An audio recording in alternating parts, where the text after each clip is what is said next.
Hey folks, it's PJ from Wisconsin Airgunners, taking you on a little trip with us, a little less airgunning stuff maybe in this video, but for some of you, especially across the pond and elsewhere, maybe some things you haven't seen. For those of you who are hardcore, I don't want sightseeing, give me some airgun content, wait just a little bit and we'll be taking you to speak with Joe, the Lord of Lead from Predator International, to talk about a new offering coming out from JSB. First part of this video takes us into Rocky Mountain National Forest and Rocky Mountain National Park, where we go on a little bit of an expedition hoping to find either bighorn sheep and or elk. If you've never been into the Rocky Mountains, you need to add it to your list. First of all, it's a vast, vast area, and you're not going to see it all in one day. I've spent a little bit of time in the area, and I'm not sure you see it all in one lifetime. Part of the upside is that it is so big, you can get up close and into it from a lot of different areas. On this trip, we're headed up from Estes Park, Colorado, into the park. John had a couple of serious food mishaps on this trip, one of which was ordering the pizza burger, which literally was a 3-pound burger with bacon, and a small pizza just plopped right on top of it. I'm sure there's a lot of people who would think this is awesome, but it wasn't exactly what he had not what he had in mind when he placed the order. With that burger on board, it was time to get out and do a little walking. One of the great things about these parks is that there are loads of places where you can pull over, and there are some paths that are really well marked and some that are a little more remote, but you can get out, walk around, and just check out really how beautiful this country is. Every once in a while, something truly remarkable happens. We're walking down this path on the way to Gilbert Falls, and a woman approaches us and very, very hush-hush quiet says, "There's a moose up around the corner." Now, moose can be very, very dangerous. You should absolutely use caution. I'm not trying to say that we're some kind of wild professional. The woman was not accurate, and it was not, in fact, a moose. It was an elk. Some of you are familiar with elk, some of you aren't. They are very large. Normally the males have horns, antlers. The female don't, so this is a cow. She was quite content to just munch on some ferns while we walked by on the path. Incredible large animal encounter, and super fortunate to have seen such a beautiful big animal so close. And she could absolutely have cared less about us being there.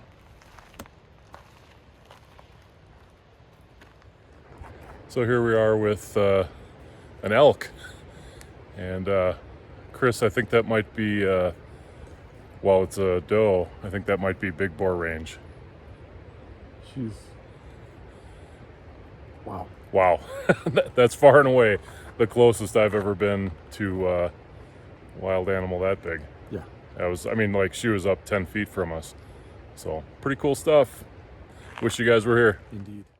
Of course, part of the highlight of the trip was sharing it with my wife, who was with us for this day's adventure. She doesn't like to get into a lot of videos, so I'm probably going to pay for this one. But it was great to have her along, and she's a fantastic tour guide. The park is loaded with wildlife, some of which I've never even seen before, and then some of which I'm really quite familiar. I think this guy knew who I was. Towards the end of the day, we came across a herd of elk. Really a spectacular sight to see, but wow, this bull was really something else. And he was definitely in charge of the show.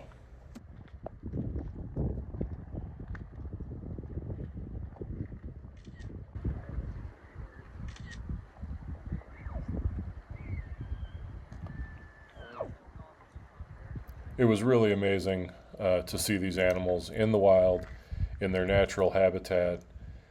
It is a national park, and they obviously are fairly comfortable with crowds gathering to watch them, but there is no fence there. These aren't farmed animals. They're not put out on display. They're just doing their thing, and they're living around us. So if you get a chance, I really recommend get out to a national park and check some things out, because it's pretty amazing.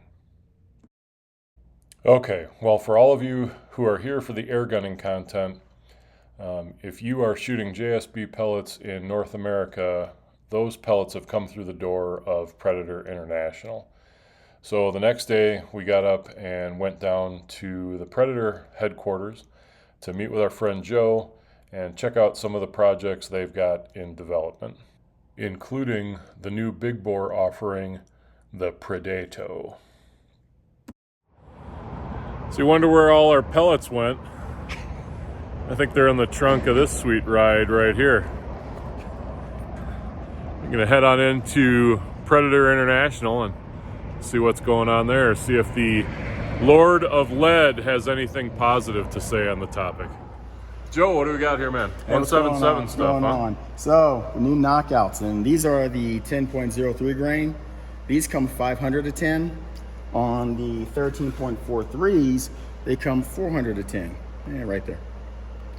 You got your BCs on the label too. Now, these for a slug and being so light, they're such an accurate, projectile. You see they have a little skirt on them. I noticed that skirt is hopefully going to give us a little bit better seal than... It does give a good seal. Plus they put all the weight towards the front of the pellet. The skirt is basically just to help it seal. Because without that skirt, these slugs would be like that, I'm not gonna lie, they're hard to load. Yeah. If you're single loading, they're not the easiest thing to load. Definitely do work in a magazine, both weights of 10.03 and the 13.43s. They are in stock. They have gone out to a few retailers. So hopefully you guys can get a hold of them. We still have a bunch of these. They're going out, but you've shot those pretty accurately in some of your guns, right? Mine guns don't count because mine aren't. My 177 is not the typical 177 Marauder. What kind of speeds are those things able to stay stable at? 1,100 easy. 1,100 feet per second. Yes, 1,100 feet per second. And Rick Ream is shooting the 10.03s out of his Avenger with success, while Cedric, Too Fast for You, is shooting the 13.43s out of his Avenger with success. So that goes to show you, not every barrel's the same. Right. The other great thing about visiting Joe is he's got the hookups for authentic Mexican food. And we had a fantastic lunch with him afterwards before heading off to our next stop. Just need you guys to help me remember, when I go have Mexican with John, especially if it's authentic, he's got to order it gringo style so it doesn't burn his mouth. So we were at TI Training. They've been very gracious in sponsoring my air needs and some of my ammunition needs this year. And I'm going to run John through one of their training scenarios. John's going to be doing a prisoner transport, and he's going to have to respond to whatever happens on the call. So just want to show you the really cool stuff that TI does, and check this out.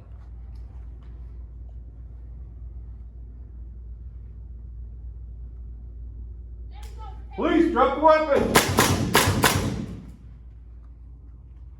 2634. 2634, we have shots fired, one down.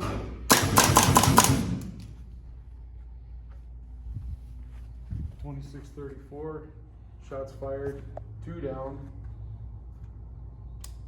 Hey, what's going on here? So as you can see, the system is all computer-based, computer-controlled. It works off a laser system with a projection onto a screen that then reads the location very precisely of laser hits.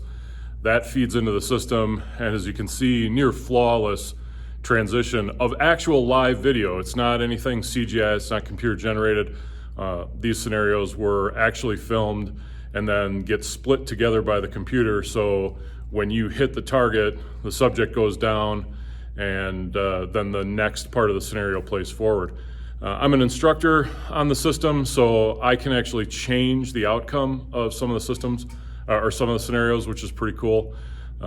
It is the best system in the industry. It's the best simulator company on the planet.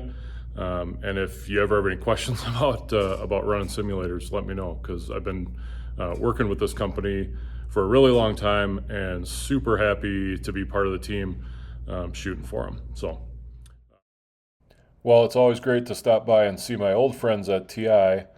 The day wasn't quite over yet. John and I went over to the Spyderco Factory Outlet, and well, let me tell you about a new friend I met. So if you're ever in the Golden, Colorado area, I strongly suggest you stop by Spyderco.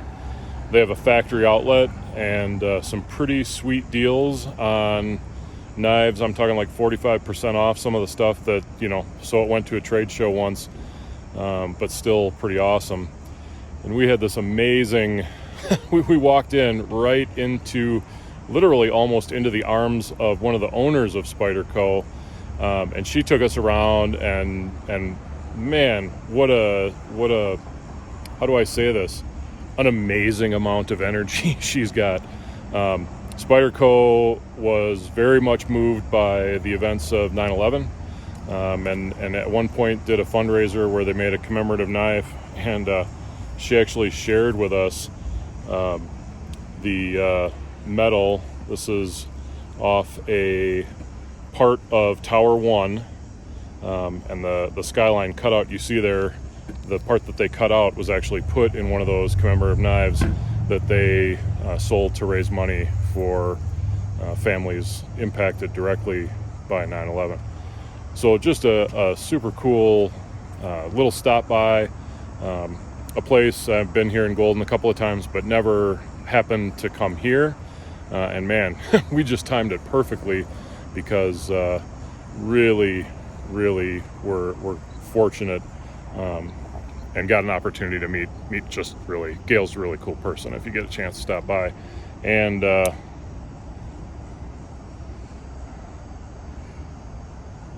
made in Golden, Colorado, USA, planet Earth, right here. So I actually forgot my smock back in Wisconsin, so was able to get a smoking deal on this here. Next stop, dinner time. Well, thanks for sticking around. Hope you enjoyed our little 2 days of sightseeing and visiting friends old and new in the Colorado area. Tomorrow we head out to Utah Airguns to get ready for the Rocky Mountain Airgun Challenge. Very exciting, a lot of great stuff coming up, and we hope you will tune in for those episodes as well. Until the next video, folks, shoot safe, shoot straight, and we'll see you around.